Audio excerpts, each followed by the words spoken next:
All right, let's talk about discipline, but not in the way you're used to. We're not going to talk about motivation hacks or just trying harder.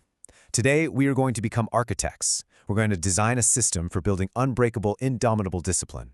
Let's get into it. You know the feeling, right? You wake up, you've got this perfect plan. You're going to hit the gym, you're going to crush that project, you're going to eat clean, and then the afternoon rolls around, and you're on the couch wondering what happened to that person from this morning. It feels like you're in this constant, exhausting civil war with yourself, and most days, you lose. But what if I told you that it's not your fault? This isn't about being lazy. It's not a character flaw or a lack of willpower. The problem is the hardware. Your brain is running on ancient survival software that was designed for a completely different world, a world that cared a lot more about avoiding tigers than it did about your long-term goals. So let's just bust this myth of willpower wide open. We need to look at what's really going on under the hood, at your brain's non-negotiable, hardwired survival code. Okay, here's the absolute #1 rule you have to understand. Your brain's prime directive for millions of years has been one thing: survive today. That's it. It's programmed to do 3 things really well: conserve energy, seek immediate comfort, and avoid risk at all costs.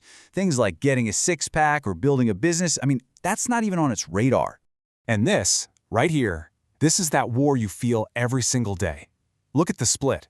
Your ancient brain, the part that's really driving the bus, it wants that immediate comfort. It wants to conserve energy. It wants zero risk. But our modern goals, they demand the exact opposite: delayed gratification, high effort, calculated risks. No wonder it feels like a fight. So if we know that brute force, that willpower, is basically guaranteed to fail against millions of years of evolution, what's the answer? Well, it's not about being stronger. It's about being smarter. The most disciplined people out there haven't won the war against their brain. They've just designed better systems so they don't have to fight in the first place. And that leads us to the real strategy here. We're going to stop trying to force discipline and start focusing on intentional design. We're going to become architects of our environment. This is a game-changing concept. It's called choice architecture. It's the art of setting up your world, your home, your office, so that the good choice becomes the lazy choice. You're making the right decision the default option, the path of least resistance. Now, one of the most powerful tools in our Architect's Toolkit is something called habit stacking. See, your brain already has these deeply carved neural pathways for things you do on autopilot every day: brushing your teeth, making that morning coffee. We can actually hijack those existing routines to install new habits almost effortlessly. And the formula couldn't be simpler. After I do my current habit, I will do my new habit. So for example, after my head hits the pillow at night, I will think of one thing I'm grateful for. You see, you're not looking for a new time or new motivation. You're just bolting the new habit onto a trigger that already exists. Okay, so let's zoom out a bit. Let's look at the complete engineering manual for your behavior. These are the 4 laws of action.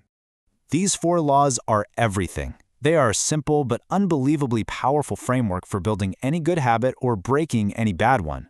You want to engineer your behaviors so the cue is obvious, the action itself is attractive and easy, and the reward you get is immediately satisfying. Let's make this super practical. Let's say you want to start working out. Instead of just trying harder, we apply the laws. 1, make it obvious. You literally put your gym shoes and workout clothes right beside your bed. It's the first thing you see. 2, make it attractive. Maybe you make a rule you only get to listen to your favorite podcast while you're at the gym.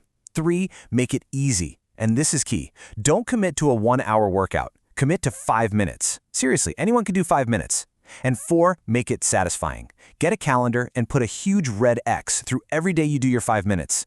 That little dopamine hit of seeing your progress reinforces the whole loop. See how that system just works? Okay, but we have to go deeper, because this isn't just about productivity hacks. Building discipline, really building it, is a philosophical battle. It's about deciding who you want to become. And this is where the real permanent change happens. Nietzsche just nails it with this quote. The struggle for discipline, it's not just about getting more stuff done. It's about self-possession. It's about achieving ownership over your own mind, instead of just being a puppet of your every impulse. And this leads us to maybe the biggest idea of all. Real lasting change never comes from focusing on goals or outcomes. It comes from focusing on identity. The question you should ask isn't, what do I want to achieve? It's, who do I wish to be? So think of it this way. Every single action you take is like a vote for the type of person you want to become.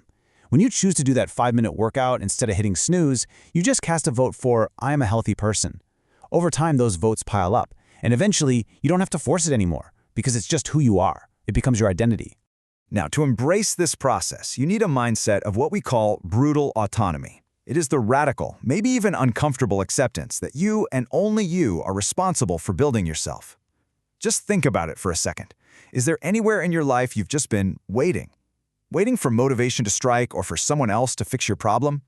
Brutal autonomy is the realization that no one is coming. Okay, I know. That's big philosophical stuff, so let's bring it all the way back down to earth. How do you actually start? Today.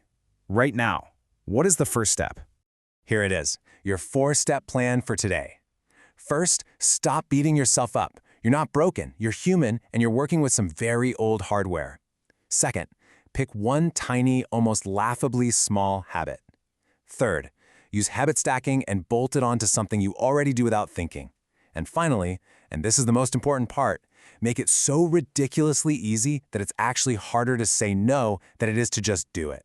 And so we end here. Stop waiting for the muse or the motivation or for someone to give you permission. The responsibility, yeah, it's profound, but the power that comes with it is too. You are not a hostage to your whims. You are the architect of your mind. Now, go build.